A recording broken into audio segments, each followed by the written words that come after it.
avy amin'ny zanam-pandarana mahafinaritra be izay andrasanao any atokantrano any amin'izao hariva izao miarabanao izay eto amin'ny meteo.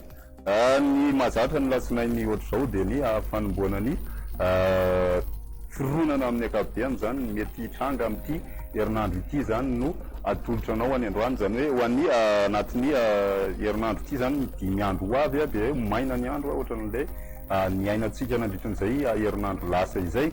Fa ny amin'ny faran'ny herinandro any izay andro andrasan'ny be sy ny maro tokoa dia ny sabotsy ny alahady zany mety ahitana vidinana indray ny maripana ambony indrindra satria dia azo vanany alizay ny aty amin'ny ilany atsinanany nosy zany dia hipetraka indray ny orana miatoato izay mety matevina indraindray mipahatra sasany ary ny aty amin'ny ilany atsinanany atitany kosa indray dia ny herika sy ny rahona matevina zany no anjaka ao anatin'izay faran'ny herinandro izay.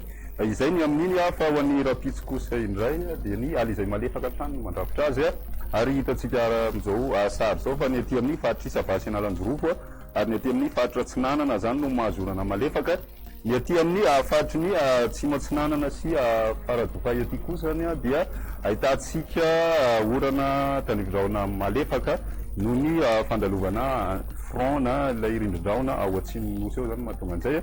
Ary koa ny aty amin'ny fahatry melaka dia ahitantsika andehandraona ny pitso maraina. Ny ambiny kosa indray ao maina tanteraka ny andro. Ny pitso tolakandro kosa indray raha ny vinavina dia hitoetrany ny orana malefaka miatoato ny aty amin'ny fahatry ny savana alanjorofo ary aty atsinanana ny aty amin'ny fahatry ny fitonany sy aty faritra atsimo atsinanana kosa indray dia mbola mety hitoetrany ny orana tanivindraona ny ambiny maina tanteraka ny andro ary hibalika ny masoandro amin'ny akapobeany zany. Ny maripana voavinavina ho an'ny rapitso maraina kosa indray dia ny aty amin'ny fahatry vakina karatra trano no ambany indrindra satria any amin'ny 10 degré any zany ny maripana voavinavina. Ny morotsiraka aty amin'ny ilany atsinanana tsy dia misy vivana firy fa eo amin'ny 7 ka hatramin'ny 20 degré celsius eo ny maripana ambany indrindra.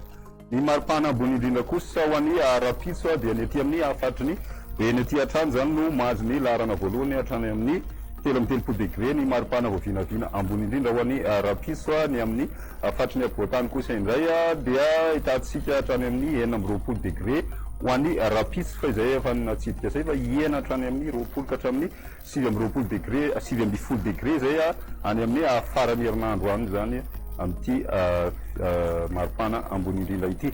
Amin'ireo tanàn-dehibe ivelan'ny Madagascar kosa indray hibalika masoandro Paris Johannesburg ahitantsika orana tanivindraona kosa i Nairobi. Amin'ireo nosy manodidina ny Madagascar dia hibalika tanteraka masoandro any Comores sy La Réunion ary ahitantsika dia orana tanivindraona mety rakotika i Seychelles i Mayotte ihany koa dia maina ny andro sy Maurice. Zay no mahasaka azona roso manentana anao hatrany anaraka ny fandarana meteo veloma tompoko.